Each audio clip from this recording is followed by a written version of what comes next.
You don't know what to call it. But is it discipline or obsession? Is it passion or delusion? Is it sacrifice or regret?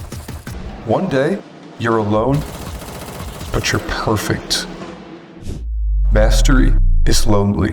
So let's talk about that. First, my favorite game is Counter-Strike, and second, my favorite movie is Whiplash. Now you may ask yourself, hey Justice, what do these have in common? Well, I'll assume you know enough about Counter-Strike to know it's sweaty, and Whiplash is a very sweaty movie. Well, thanks for watching.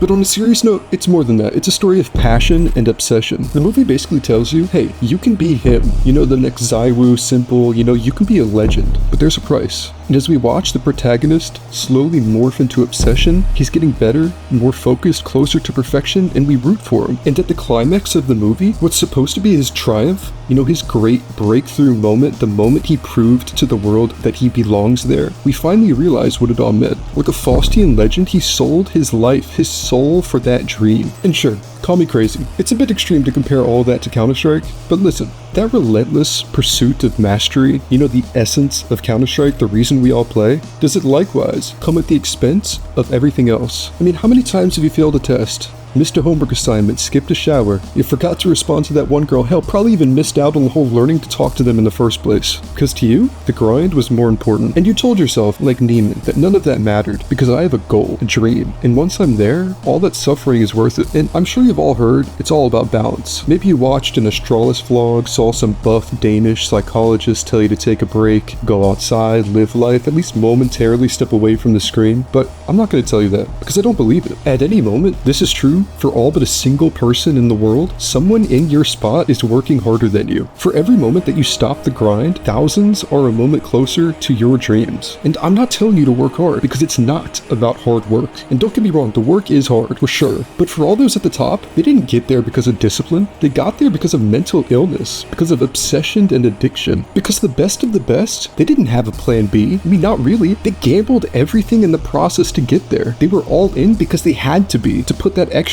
hour each day that the next person in line didn't. I mean, you ever thought to yourself, damn, these top 1,000 FACEIT players sure are mentally ill. Well, newsflash, in the top 1,000 of anything, they're all going to be insane. I mean, Counter-Strike was probably just your first exposure to that, but if you make it to the top of anything, you're going to see the exact same moral decay. Okay, so let's say you make it there. You put in the hours, you stop losing aim duels, you learn timings, you understand rotations before they happen, you start seeing the whole game like it's in slow motion. But then something weird happens. You realize you're alone. Like, not like nobody talks to me in solo queue, but like, you literally don't know anyone who still plays like you do, aside from like that one racist friend. You load up a pub, your teammates are playing a different game, they're laughing, trolling, paying half attention, you're sweating bullets over the perfect crossfire. You drop 30, no one says a word, you win a 1v3, and it's silence. You do your job perfectly, and it just feels like a job.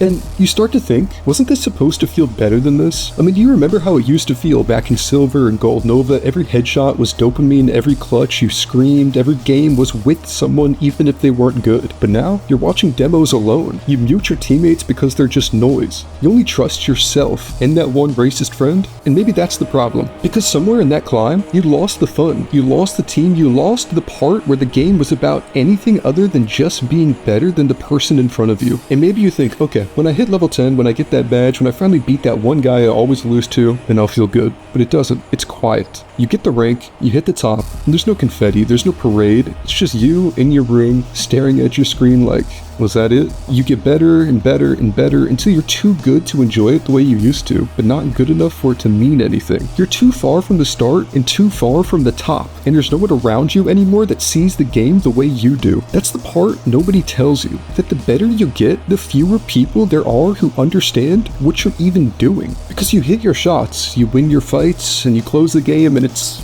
just over. You're alone again. Maybe that's the price of mastery. Not just the hours, not just the burnout, not just the obsession.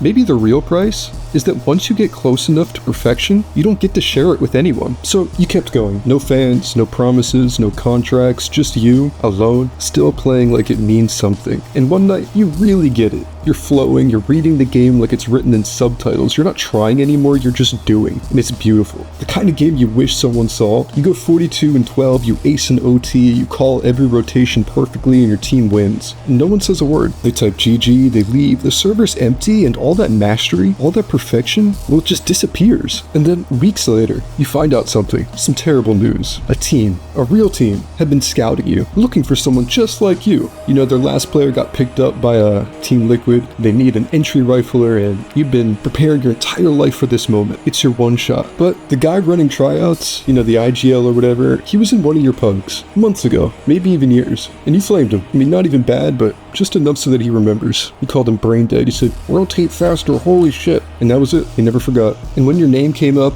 in the potential tryouts, he said, "Nah, that guy's too toxic." You never got another message. You never got another shot. And now, what's left? I mean, you're still good. You're probably even better than everyone on that team. But that window, that one tiny crack of possibility is gone. And you're left with what? Your aim, your game sense, your demo folder, and it's just echoes. Because maybe mastery isn't about being the best. Maybe it's just about not breaking before the opportunity shows up. And I mean, if it never does, well, you still have the game, and that silence, and that perfect 1v4, you'll remember until the day you quit.